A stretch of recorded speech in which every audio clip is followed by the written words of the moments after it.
Assalamu alaikum, friends of BookBytes, and I'm so delighted with tonight's presentation. And before we get into it, I think there's some real beauty in collaborative efforts, not just in the formation of justice through art, which this current project is going to show us to be quite successful at that, but it's also just this idea of sisterhood and how we carry each other through moments of difficulty into finding the light. And I think art is a wonderful way of doing that. Tonight, we're going to be speaking to a veteran and media personality, Safeera Kaka, about her debut beautiful piece of writing, The Mighty Watermelon. And joining us is the illustrator of this beautiful artwork, Johan Arakonat, who's based in Singapore.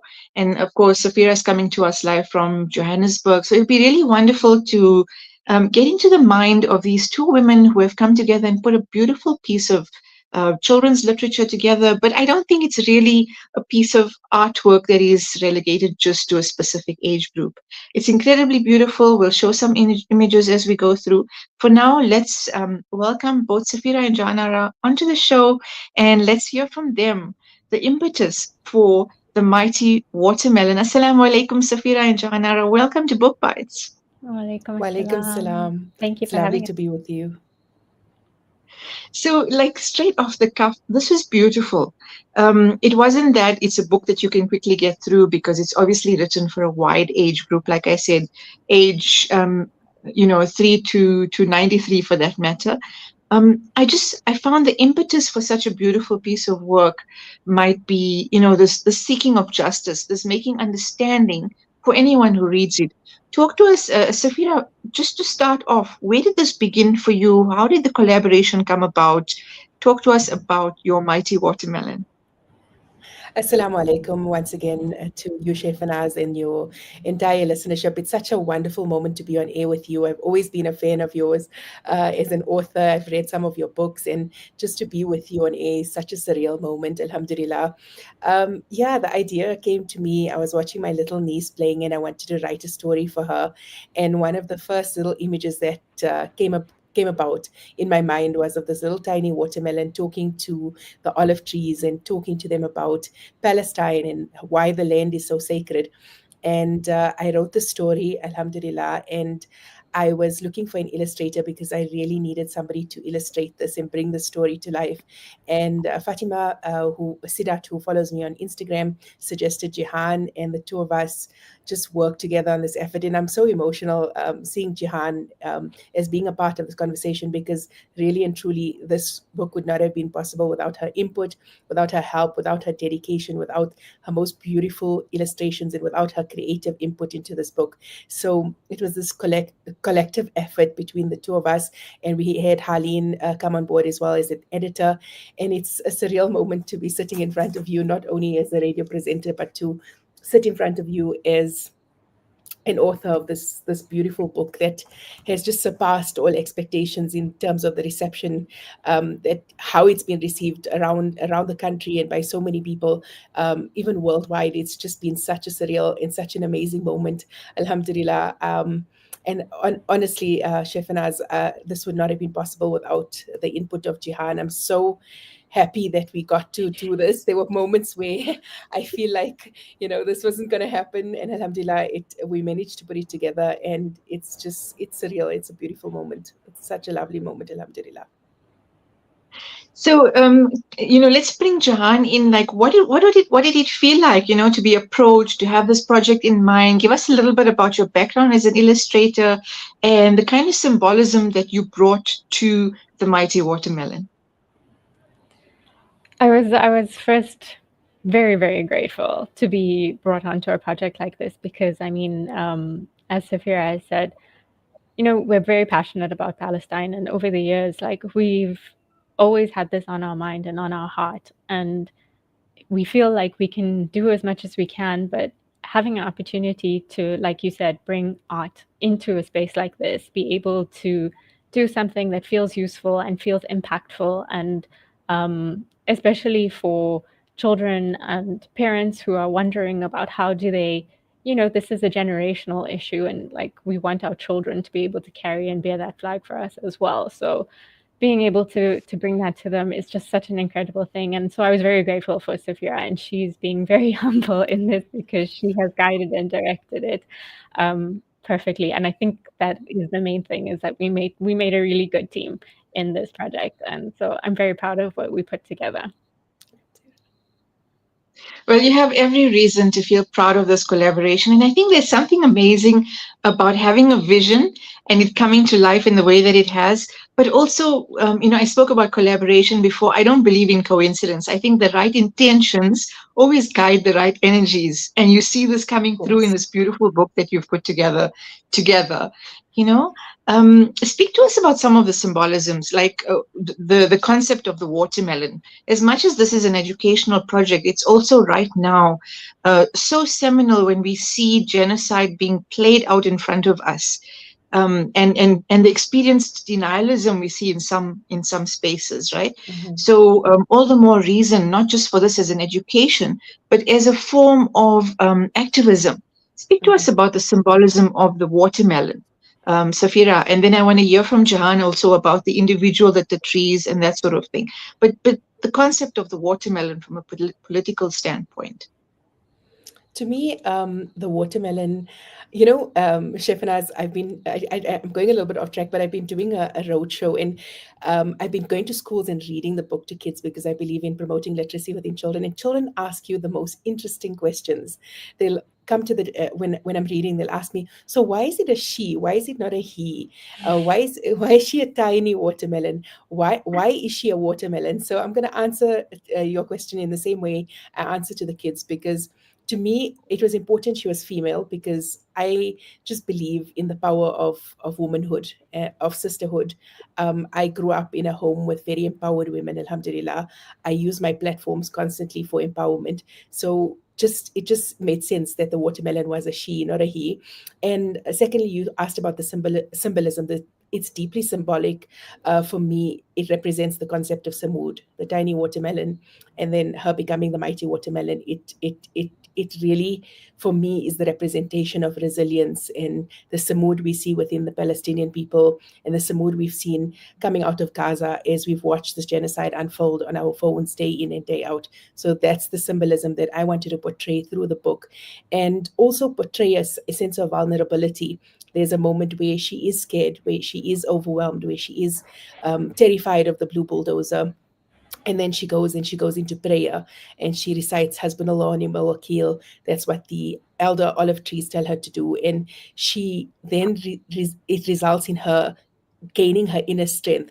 Once again, Samud doesn't mean, or the representation was not that, that you have to be strong all of the time. You have to be together all of the time. And I often, when I'm reading the books, I even tell the audience, a lot of the mums are also listening, and I say, we all have difficulties. We're all going through something, and we can look at this tiny watermelon, how she became a mighty watermelon, and take some lessons from her on bravery and resilience, and the importance of patience and prayer and perseverance.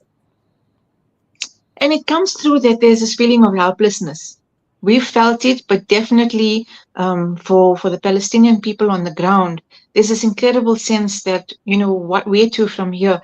And you hear on every single clip them saying, in the worst position, saying Hasbunallah wa ni'mal wakil, which is just incredible perseverance and strength, right? Strength that I personally don't even imagine having the ability for. So beautifully, sort of such a beautiful metaphor to use the watermelon to show that vulnerability, fear, and anxiety, and to show how perseverance leads to that kind of strength. I thought your symbolism is incredibly powerful and empowering to read, and then a poetic style of writing as well, because you've got the story of Fatima and Abdullah, which everyone in every household can identify with the names and the kind of concept around it, and and the education around who they are and the bonds that they form. What I want to hear about is the patterning. You speak about a co-op that's designing an initiative from within Palestine. Janara, you've drawn on some of these symbolisms. Talk to us about specific choices you've made in the mighty watermelon to bring these symbolic features together. Yeah. First, I just wanted to mention that on the Hasbunallah wa ni'mal wakeel, like when I read Safira's story the first time, like that moment just hit me, and it still sits with me, and it's still so powerful and so wonderful to go back to and read all the time. But yes, in terms of the imagery as well, we both agreed that we wanted to be as authentic and genuine as possible to firstly to the Palestinians, to the land, the landscape of it, and how it looks, as well as the culture, the history, and just what's actually happening there as well. And part of the brief that Safira gave me, the one of the most important things she said is that we have to have trees in there. We need to have trees. And I was just like 100% completely agree with you. And it was so wonderful to be able to run with that and to be able to use it in so many different ways. And I'm not sure if most people would actually pick up how much is in there and where they are, because I spent like hours sitting on sites looking at the different patterns of trees, thinking like, should I be sticking to one village, or can I make it from throughout Palestine? Because as you know, each village has their own style of trees. There's like so many different styles to have a cypress tree or an olive tree. But I tried to mix it in all of there because I want it to be identifiable to the whole land. So you'll find olive trees, you'll find cypress trees, you'll find the carnation flower in there. There's moments of mountains and grapes. And um, on the specific page, I mean, if someone has it at home, then they can see. But even I tried to bring it even down to the detail that when the tiny watermelon is chained up, the trees that borders that page is also a trees of chains, and that's specific to their style, as well as also a saw to kind of give that foreshadowing that she will be, yes, exactly that, that she will be released from her chains soon. And I wanted to give that attention to detail, just like every moment of the book, wherever I can. I just want to be authentic and genuine to the people, and that's how I feel like we can give them the most respect, is that, you know, we really tried. You did it so beautifully. You, wow, mashallah. Thank you. I agree. I think what ends up happening here is that it's commemorative in so many ways because of these symbolisms. And so it's, to the uninitiated, a child or a person who's reading this for the first time would be so much more sort of committed to finding out more about the symbolic kind of references that are made and depicted through your imagery as well.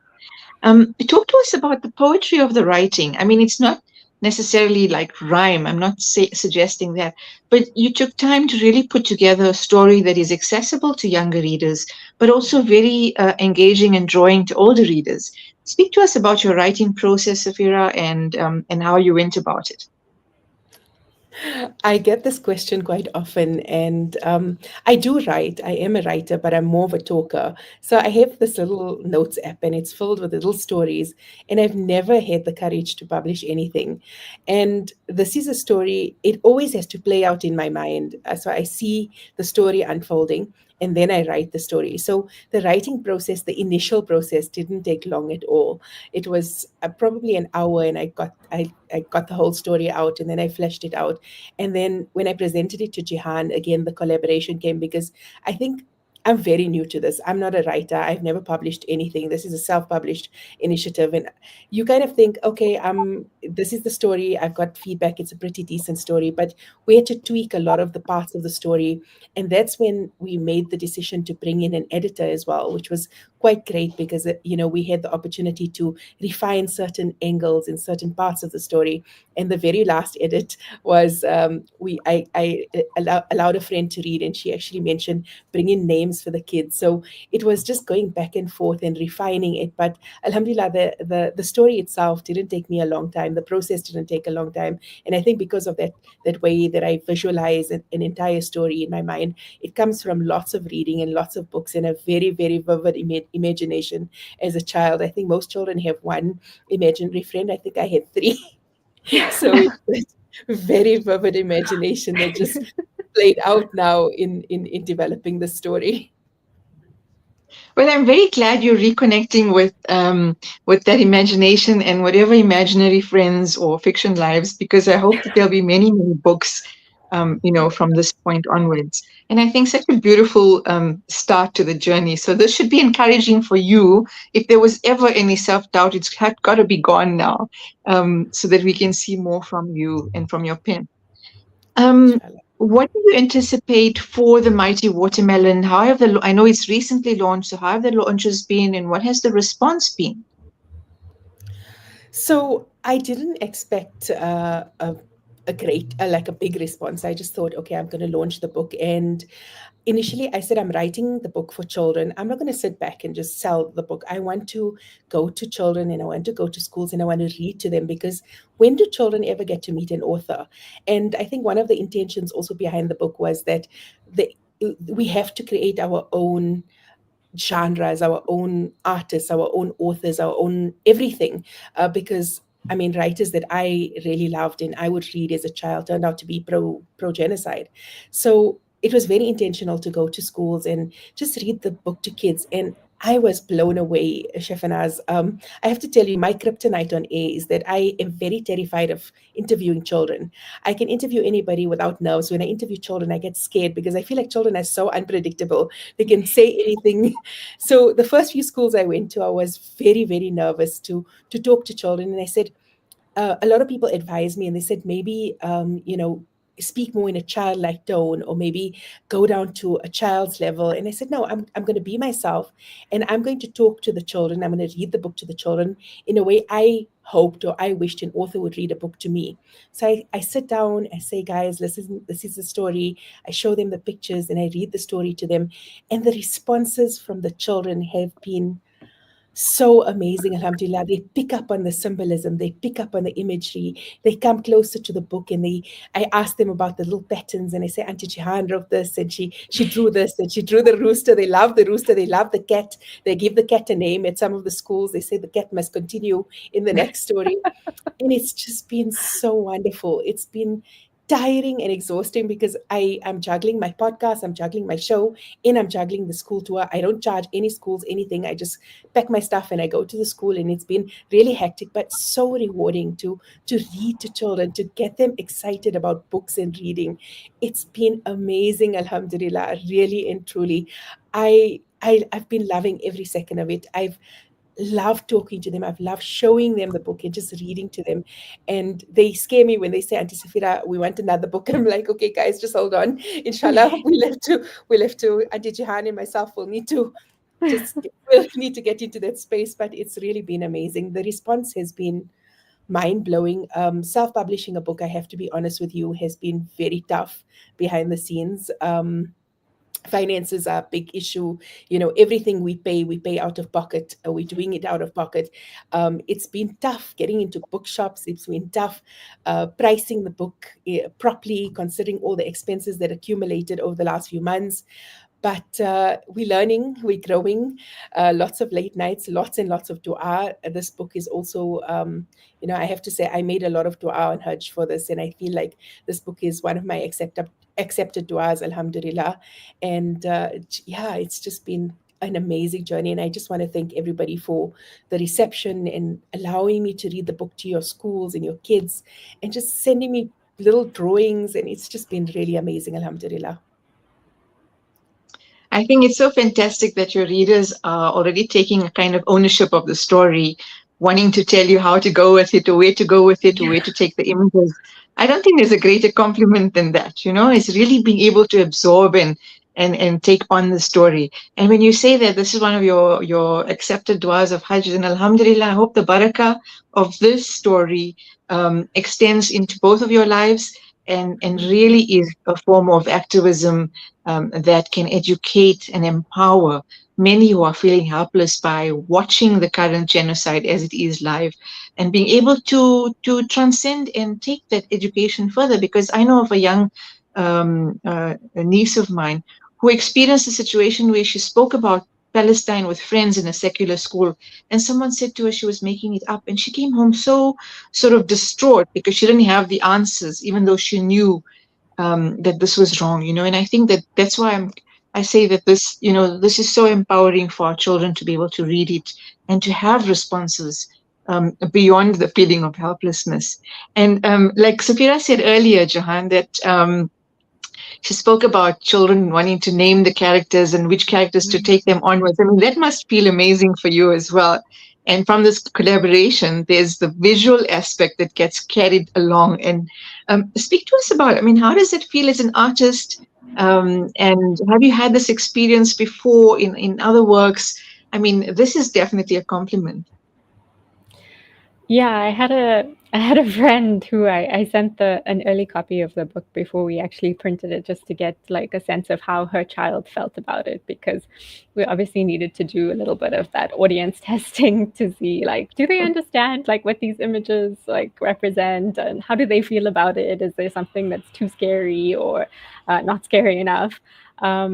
And she said that her daughter was just completely blown away with it and started immediately was like trying to redraw like scenes from the book. And I think that is such a powerful, meaningful moment for me, because I also know that like as a child, getting picture books and being able to appreciate the art, like that's where my love for art like really began, when I can see like this is like brush strokes and the thought that goes into something, the stylization of things.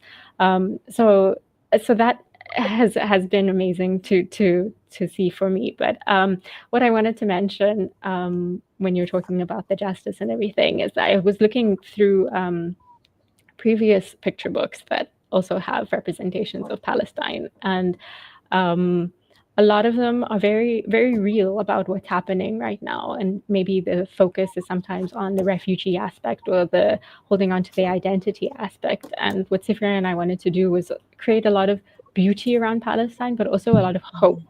And so we decided to end that book with the idea that Palestine will be free, because we want to give the children an idea of this is what we're working towards. This is the end goal. This is what we want.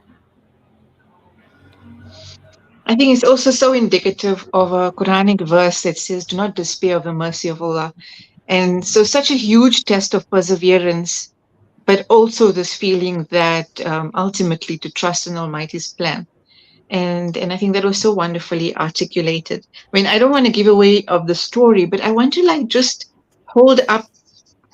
I hope people can actually see. I want to hold up. This is the patterns of the trees that we spoke about, and just to show how beautifully depicted young and old are, you know.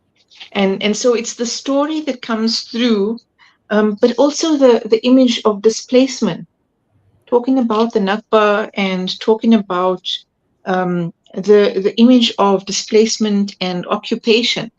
And yet you have this feeling of a very innocent and tiny watermelon who is able to break through with perseverance and strength. So I think this is just incredible, and will make an incredible gift in absolutely every household.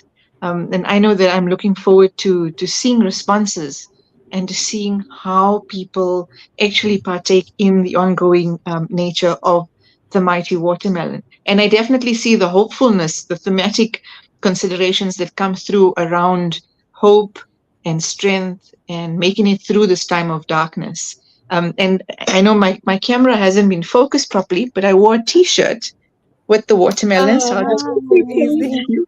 It Oh, I says, love it. it says, "This is not a watermelon." Oh, Oh, I So, love that. That's really that is cool. my amazing. tribute to the two of you this evening. Thank Um, you. That's really cool. It was really wonderful being able to have this conversation at BookBytes. We wish you everything of the best. If there's Thank anything you. you'd like to share in terms of, we want to know where can we find the book, how do we get signed copies, and will there be more events that we can look out for, Safeera, around the country and in Johannesburg in particular?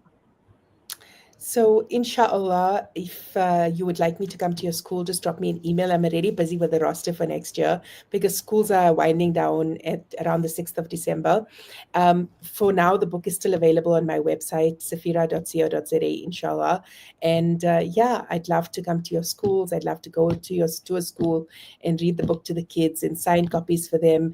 And I've also been donating copies to schools as I go along so that they get an opportunity to put the book in the library and the kids can go back and forth and read the books as well. So that's been really cool. And yeah, I love your t-shirt, Chef Anaz. My Yeah. house is filled with watermelon memorabilia from every school I visit. Little drawings, little pottery, little artworks. It's just really been so wonderful. I think I'm being known as the watermelon lady for now. So it's really cool. Thank you so much for showing us your lovely t-shirt. And thank you for this opportunity. It's really wonderful to be platformed as a self-published venture. It's really been very tough behind the scenes. We've really had to do as much as we can in terms of publishing the book, printing the book, being a part of every process, marketing on the website. I'm even shipping out books, going to schools, doing my show. It's just really been a lot, but it's been rewarding just seeing the kids' eyes light up and them enjoying the story. So if you guys can support this book, we'd really appreciate it. A portion of proceeds from every single copy of The Mighty Watermelon goes towards children that have been evacuated from Gaza. They are in the Sinai Desert, and it goes towards mental health resources for these children. This is being facilitated through the Gift of the Givers Foundation, inshallah. Thank you so much for that information, because I think it will also be interesting, not just for children's organizations or schools or home schools as well, but for corporates as well. And we have a lot of our faith-based organizations run by women in the community who can bring communities together through the holidays. But I really, while you were talking, I'm thinking this would be a wonderful corporate initiative if people could call you in to talk in your capacity as a media person. And it's wonderfully visual. Like I said, from age 3 to 93 could engage with this book. And I don't see a barrier to that. So the fact that a lot of, part proceeds are going via Gift of the Givers in the way that you've mentioned, just all the more reason to put some power and muscle behind supporting not just a beautiful piece of artwork, but a form of social activism as well. Inshallah. Jahan and Safeera, thank you so much for your time this evening. And once again, Mubarak on a very beautiful collaborative effort. We wish you everything of the best. And we really, really appreciate that you gave us your time this evening. Thank you so Of much for the course. Thank opportunity. you. Assalamu alaikum. Wa Assalamu alaikum alaikum. assalam. And so there you have it. We spoke to Safeera Kaka, author of The Mighty Watermelon, and illustrator Johanna Rakonat. And we've heard the initiative to put together this beautiful little publication. I think that it's definitely a worthwhile effort to get copies, to gift copies, and especially to engage with Safeera in a group level. Call it in for talks, get the conversation going. There's empowerment in this, and there's no space for despair. We wish to see and to live in a time where we can witness a free Palestine, inshallah. And that's it from us on Book Bites this evening. Assalamu alaikum wa rahmatullahi wa barakatuh.